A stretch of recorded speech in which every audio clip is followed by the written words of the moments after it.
আর কিছুক্ষণের অপেক্ষা, তারপরই পশ্চিমবঙ্গে দ্বিতীয় দফার ভোট। 7 জেলায় 142টি আসনে ভোট ঘিরে সাজো সাজো রব, নজিরবিহীন কড়াকড়ি, বেনজির নিরাপত্তা।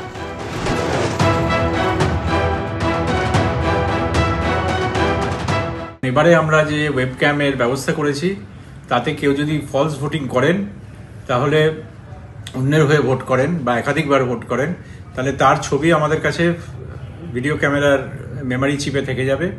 আমরা তারপরে ভোট শেষ হয়ে যাওয়ার পরে তাকে আইডেন্টিফাই করে তার বিরুদ্ধে যা আইন আছে সেই আইনের কেস করব এবং এর শাস্তি হলো 1 বছর অবধি জেল। মঙ্গলবার দিনভর দেখা গেল নিরাপত্তার কড়াকড়ি। এই ছবি শান্তিপুরে জাতীয় সড়কের। মোটর বাইক থামিয়ে তল্লাশি করা হচ্ছে। শুধু গাড়ি নয়, পথ চলতি যে বাইকগুলি রয়েছে সেগুলোতেও কিন্তু একইভাবে চিরুনি তল্লাশি চালানো হচ্ছে। আমি আমার ক্যামেরা সহকর্মী দীপ্তেন্দুকে একবার দেখাতে বলছি। এই মুহূর্তে একটি বাইক, সেখানে তল্লাশি চালাচ্ছেন নির্বাচন কমিশনের আধিকারিকরা, পুলিশ কর্মীরা এবং কেন্দ্রীয় বাহিনীর জওয়ানরা।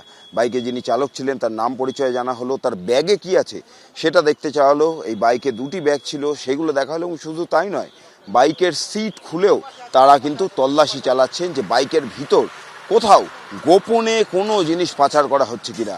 অর্থাৎ এইভাবেই কার্যত চিরুনি তল্লাশি চালানো হচ্ছে প্রত্যেকটি গাড়ি, মোটর বাইকে। কি দেখছেন মূলত আপনারা? গাড়িতে ডিগ্গিতে কোনো ক্যাশ, গাড়িতে কোনো ক্যাশ আছে কি না, ক্যাশ থাকলে পরে তার প্রপার ডকুমেন্টস আছে কি না, বা লিকার বা আনঅথরাইজ কোনো কিছু যেটা কিনা ইললিগাল, সেই জিনিসগুলো আমরা চেক করে দেখছি, পেপারস চেক করে দেখছি। প্রায় একই ছবি দেখা গেল কালনা নবদ্বীপ সীমানায়। এখানে 4 চাকা থেকে 2 চাকা তল্লাশির পাশাপাশি এক জেলা থেকে অন্য জেলায় যাওয়া প্রত্যেক গাড়ির নাম্বার নোট করে রাখা হচ্ছে।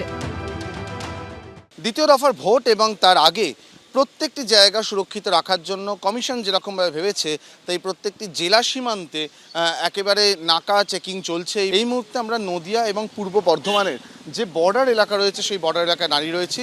সেখানে রাজ্য পুলিশের সদস্যরা যেমন রয়েছেন, তার সঙ্গে সেন্ট্রাল ফোর্স রয়েছেন, পরিবহন দপ্তরের লোকজন রয়েছেন। সবাই মিলেই কিন্তু এই নাকা চেকিংয়ের ব্যবস্থা রয়েছে এবং তার বাইরে কোন জেলায় কোন গাড়ি ঢুকছে তারও কিন্তু নির্দিষ্ট তথ্য রাখা হচ্ছে। ওখানে আরও একটি কাউন্টার তৈরি করা হয়েছে। এই কাউন্টারে কোন গাড়ি নির্দিষ্ট জেলায় ঢুকছে সেই গাড়িগুলোর কিন্তু রেকর্ড রাখা হচ্ছে। গাড়ির নাম্বার যিনি চালক রয়েছেন তাকে দিয়ে লিখিয়ে নেওয়া হচ্ছে।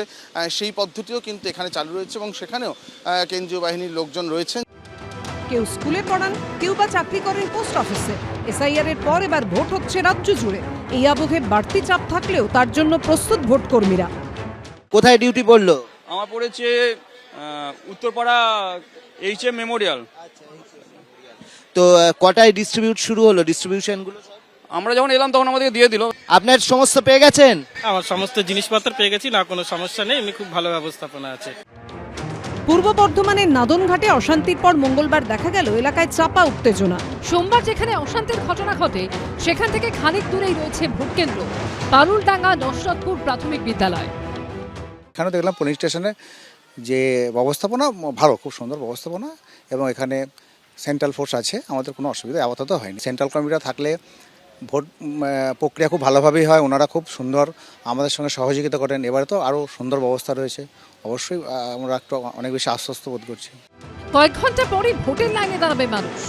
তার আগে জেলায় জেলায় তৎপরতা। অরিত্রিক ভট্টাচার্য, ব্রতদীপ ভট্টাচার্য ও অর্ণব মুখোপাধ্যায় রিপোর্ট, এবিপি আনন্দ। এবিপি আনন্দ, এগিয়ে থাকে, এগিয়ে রাখে।